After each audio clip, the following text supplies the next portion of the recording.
किसान भाइयों, प्रधानमंत्री किसान सम्मान निधि योजना के लाभार्थियों के लिए इस वक्त की एक बड़ी खबर आई है। यदि आप एक किसान हैं तो आप जान लीजिए कि किसानों के लिए क्या बड़ी खबर आई है। चलिए हम आपको बताते हैं कि हमारे जो अन्नदाता हैं, हमारे जो किसान साथी हैं, उनके लिए क्या बड़ी खबर आई है। सबसे पहले हम आपको बताते हैं, प्रधानमंत्री किसान सम्मान निधि योजना के तहत किसानों के खाते में 1 साल के 6,000 रुपये दिए जाते हैं। ये पैसा किसानों को 4 महीने के अंतराल पे 2,000 रुपये करके 3 किस्त के जरिए पैसे दिए जाते हैं। अब तक इस किस्त के योजना की बात करें तो करीब 12 करोड़ किसान ऐसे हैं जिनके किसान खाते में पैसे ट्रांसफ़र किए जा चुके। अब किसानों को अपनी अगली किस्त का इंतजार है, तो आइए जान लेते हैं कि किसानों का अगली किस्त जो है वो कब आएगा और कितनों दिनों में आएगा और किन किसानों को मिलेगा और किन किसानों को नहीं मिलेगा। चलिए आज हम इसी के बारे में आज आपको पूरी जानकारी देते हैं डिटेल से। बस आप खाली वीडियो में बने रहिएगा, वीडियो को पूरा देखिएगा, वीडियो को आधा अधूरा नहीं छोड़िएगा। यहाँ पर देखिए आपके सामने क्या है, फसल बीमा योजना। उप मुख्यमंत्री ने कहा कि उपायुक्तों को संबंधित विधायकों के साथ बैठक कर विधानसभा क्षेत्रवार कोषागार में पड़ी मुआवजों को राशि की जानकारी देने के निर्देश दिए जाएंगे। उसके बाद यहाँ पर हम दिखा दें आपको क्या लिखा गया है। अगर आप पीएम किसान सम्मान निधि योजना की 13वीं किस्त का इंतजार कर रहे हैं तो इससे पहले आपके लिए एक खुशखबरी आ गई है। जी हाँ, यह खुशखबरी हरियाणा सरकार की तरफ से राज्य के किसानों को दी जा रही है। इसके तहत हरियाणा के उप मुख्यमंत्री दुष्यंत चौटाला ने किसानों को अपने बैंक खातों में मेरी फसल मेरा ब्यौरा पोर्टल पर सत्यापित कराने का आग्रह किया है। इसके बाद पात्र लोगों को जल्द ही से जल्द क्षतिग्रस्त हुए फसल का मुआवजा मिल सकेगा।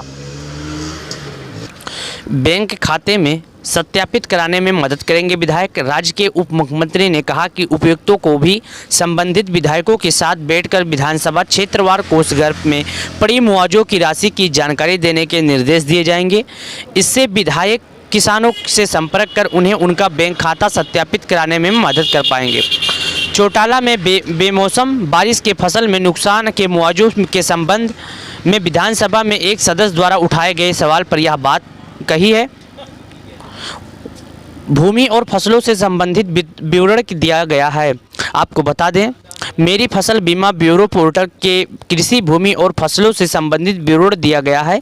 चौटाला ने कहा कि राज्य में कई जगहों पर 22 सितंबर के बाद भारी बारिश हुई। इसके परिणाम स्वरूप जलभराव के कारण खरीफ फसलों को नुकसान पहुंचा है। देश के अलग अलग हिस्सों में बेमौसम हुई बरसात के बाद राज्य सरकार ने क्षतिग्रस्त हुए फसल का बीमा कराने का फैसला किया था। उसके बाद चलिए हम आपको बता दें कि प्रधानमंत्री किसान सम्मान निधि योजना के जो लाभार्थी हैं, इसी में आपको अपना जो भूमि का सत्यापन है वो करवाने को भी कहा दिया जाएगा। यदि आप एक किसान हैं तो आपको भी समझ में आ गया होगा कि प्रधानमंत्री किसान सम्मान निधि यानी फसल जो नुकसान हुए हैं उसका बीमा भी कराया जाएगा। किसानों के लिए इस वक्त की एक बड़ी खबर थी फसल बीमा योजना को लेकर। जो किसान सम्मान निधि योजना के लाभार्थी थे या अन्य लाभार्थी हैं या किसान सम्मान निधि योजना से जुड़े हैं या नहीं हैं, उनके लिए भी खबर थी। लेकिन खास तौर पर किसान सम्मान निधि योजना के लाभार्थियों के लिए बेहद जरूरी खबर है कि किसानों के खाते में इसी महीने के एंड तक यानी कहा जाए तो किसान सम्मान निधि योजना का पैसा ये जो महीना चल रहा है, महीने से लेकर अगले महीने तक यानी कहा जाए तो नया साल का तोहफा किसानों के खाते में हो सकता है ट्रांसफ़र कर दिया जाए। लेकिन यदि आप एक किसान हैं और खेती करते हैं तो आप यह बात जान लीजिए कि किसान सम्मान निधि योजना के लाभार्थियों को प्रधानमंत्री नरेंद्र मोदी किसान सम्मान निधि योजना के तहत डीबीडी के माध्यम से 2,000 रुपये की राशि बहुत ही जल्द ट्रांसफ़र करने वाले हैं। ये पैसा किसानों को 4 महीने के अंतराल पे 2,000 रुपये करके 3 बार में दिए जाते हैं। अब तक किसानों को इस योजना का 12 किस्त का पैसा दिया जा चुका। वहीं पर अब किसानों को अपनी अगली किस्त का बेसब्री से इंतजार। हमारे वीडियो को लाइक, चैनल को सब्सक्राइब करें।